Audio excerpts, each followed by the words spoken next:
I'm gonna start this video by apologizing because it's Wednesday when I'm filming this, and the gardening people that my building hires are out there doing work. So if you can hear that, my apologies. I would wait, except it is, as of I'm filming this, November 19th, and I haven't filmed this yet. So, and there are 12 books. I'm hoping to finish this before I have to leave to go to see a movie. So, we're just gonna talk about these. I read 12 books in October, which is a lot, and I'm not gonna lie, November's not looking nearly this impressive or cool. So far I've only finished 3 books. I was hoping to do 6. 6 might not happen, we'll see. But let's just get through these, and let me show you what I read. First off, we have The Bewitching by Isabel Maria Garcia. I really enjoyed this. This is the second book by her I've read. So for those of you who maybe aren't aware, this is about these 3 women in different timelines. It's 1904 in Mexico. It is sometime in the 30s at a college, I don't remember where, and then 90s at the same college. And it's about the ways in which they're, at least 3 women, but they all sort of, weird stuff starts happening to them. And it's about that. And I thoroughly enjoyed this. I devoured it. I I liked it so much that I actually used the 1904 part to write an AU fanfic for a different fandom entirely. Like, yeah, I thoroughly enjoyed this. It was very good. Then I read The Haunting of William Thorne. I really liked this. This was good. I will say this. So this is a horror novel about this man named William Thorne, who his partner dies in a car crash, and he feels very guilty because they had a fight before he died, and so then he gets left that boyfriend's like estate that's been in his family for years, and so he's going to like clean it up. There is, I knew that there was a romance aspect, and I think if you're going in this book being like it's a queer romance but a haunted house setting, that you're going to be slightly disappointed because of some things that is a major spoiler.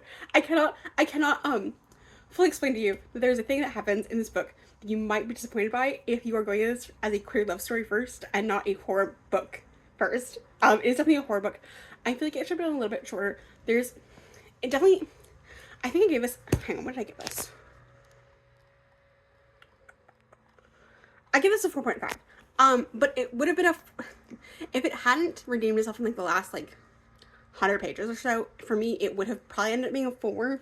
I really liked the first part. There's like some things that kind of threw me off that I wasn't the biggest fan of. There's a twist that I kind of saw coming, but not fully to the extent that, not to the extent that it does happen, but like there's a thing that I was like caught half of that was happening, but I didn't catch it super close to, like early couple pages before like it gets revealed. I was like, I have an idea, and I was right. But yeah, no, I enjoyed this, and I kind of want to read more by this author. Although he doesn't really write, most of his stuff is not horror, it's mostly like fantasy and romance. So, you know. Next, I read Savage Blossoms by S.J. Gibson. This is the first book in the Unearthly Delights. I think it's gonna be a trilogy if I remember correctly. If you go in this book expecting a lot of fae, because like this later books in the series will involve the fae more. The fae is talked about in this book, but like isn't explored in this book. You will be disappointed. If you expect a lot of plot and not smut, you will be disappointed. If you are here for the vibes, you'll have a good time. This is about these 2 Americans, and oh my gosh, what are all their names right now?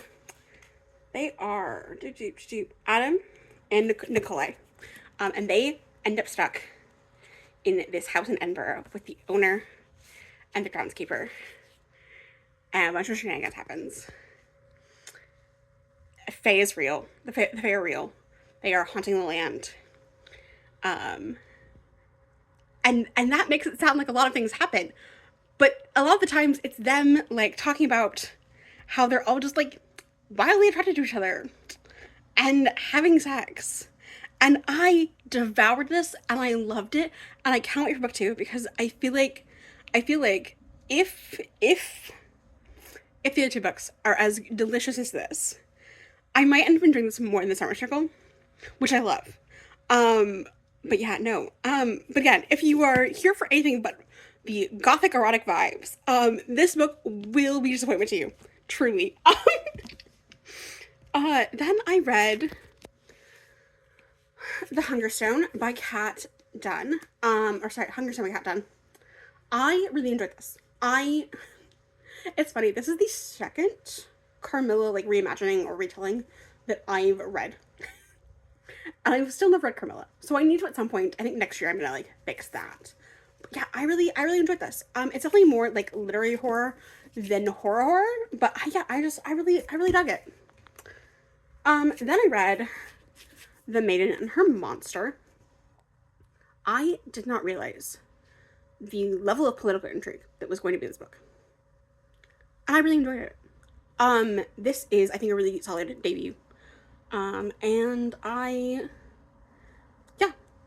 will say, it was very much pitched as, like, sapphic romance. And yes, they are sapphic. There is a bit of romance.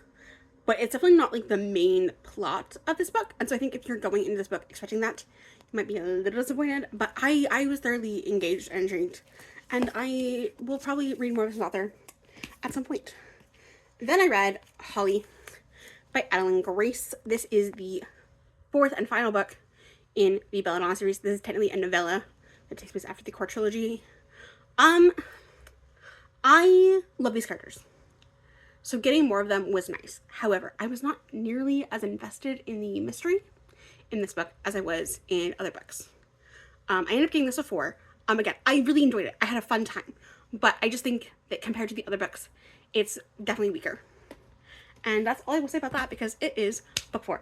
Then I read The Salt Grows Heavy by Cassandra Shaw because it was something on paperback. Because why are publishers releasing novellas in hardbacks that are like $20 to $30 is astounding to me. Like, this was still, like, I feel like $17 was still too much for this.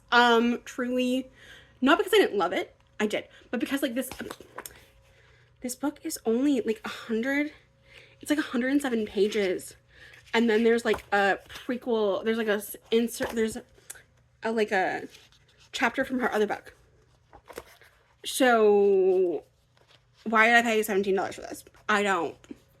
Look, I know it's capitalism and, like, publishers are going to charge whatever they think people are going to pay. And obviously I bought this, but, like, it's ridiculous. Truly unhinged. But yeah, I enjoyed this. I'm not going to talk about too much because, again, it's so short. I think the audiobook, if you go on, like, Libby, is like maybe 4 hours. Like, maybe 2. So yeah, if this, it is definitely dark. It is definitely horror, but it's like fantasy horror, and I really enjoyed it. Then I read Mate by Ali Hazelwood. And if I don't think anyone here follows my Instagram because I don't think I've linked my Instagram here, but if you did, if you were watching my Instagram, you would probably have seen that this book caused me to re-rank and reevaluate my scores on a bunch of Ali Hazelwood books because this was fine. I didn't love this as much as some people are loving this book. I don't think it was as good as as Bride. But I also realized, like, I'm like, there are some Ali Hazelwood books that I don't like more than this. But I've rated 5 stars and I'm not giving this 5 stars. So why are those books 5 stars? So I went through and I literally, like, redid my, like, scores on or my ratings on a bunch of Ali Hazelwood books to better reflect how I feel about them. And yeah, that was interesting. Don't be wrong, Ali Hazelwood is still a autobiography for me. I would still, like, devour anything she writes at the current moment. But this was fine. I wanted more from it. Then I read Immortal Dark. This is book 1 in a trilogy, I think. A Trove Rune just came out. And I have not started that because it is 700 pages. My plan is next year to do that. This came out last year. I've literally had this since it released. And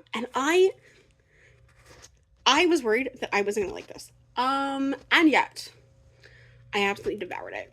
It was so good. So, this is a YA series. Although I will say that there is smut and not like fade to black necessarily. I mean, it's not like graphic, but it's definitely there.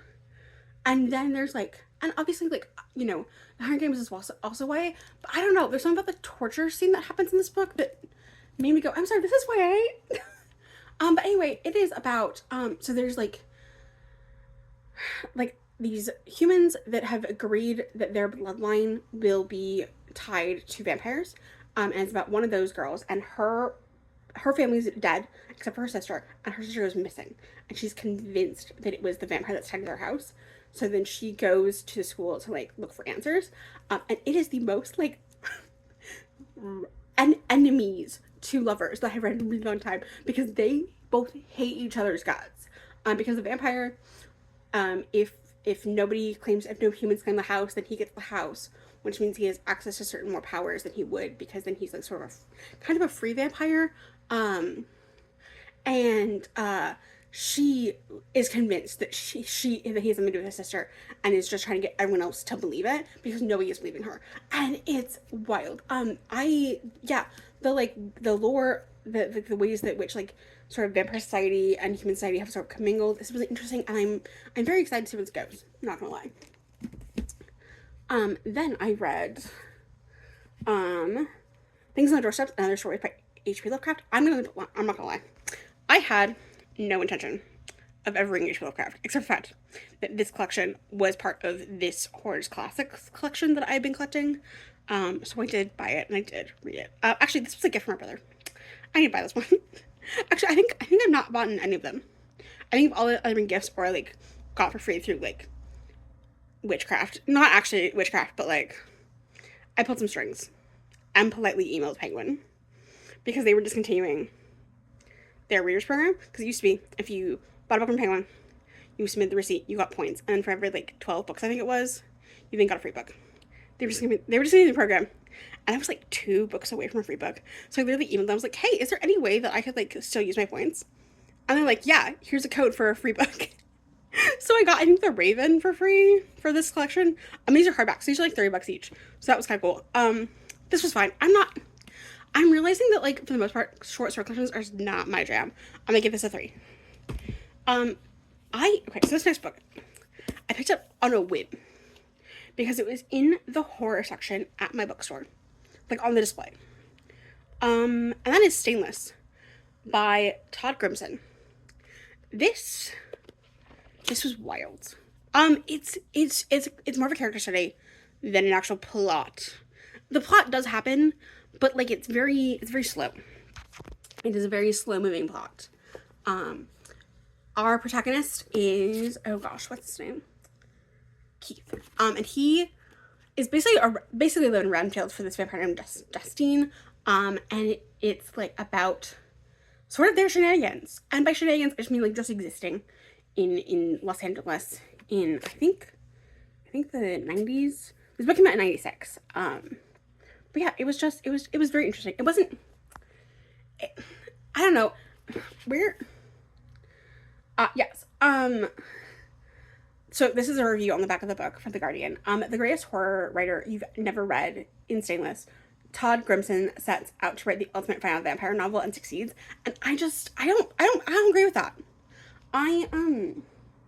No, the other one I was looking for was, there was another quote on here about how dark this book was, and I don't think it was. I feel like I read more interesting vampire stories, and I feel like, I don't know, I liked it, but like, I don't know, I wanted more from it. I don't know. And then because I had read all those books, and I didn't have any other horror books on my shelf, I decided to start my November books. So I read Hamnet by Maggie O'Farrell. Look, if you don't know what this book is about William Shakespeare's family. And never really mentions like by name that it's Shakespeare.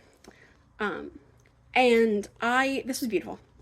I think I gave it 7.5 stars. Because it has, I'm not gonna lie. There was like, to be fair, I was also like kind of hitting like a bit of like a reading slump. And it's not like, for me sometimes a reading slump isn't the book's bad, it's that my brain has read too many pages in a short amount of time, and so the dyslexia is hitting really hard. But I loved this. I'm excited to see the movie. That's coming out in a couple weeks. And this was beautiful. And I really enjoyed it. And that is all the books that I read in October. Thank you so much for watching. Sorry for the shaky phone cam. And I'll see you next time. Bye.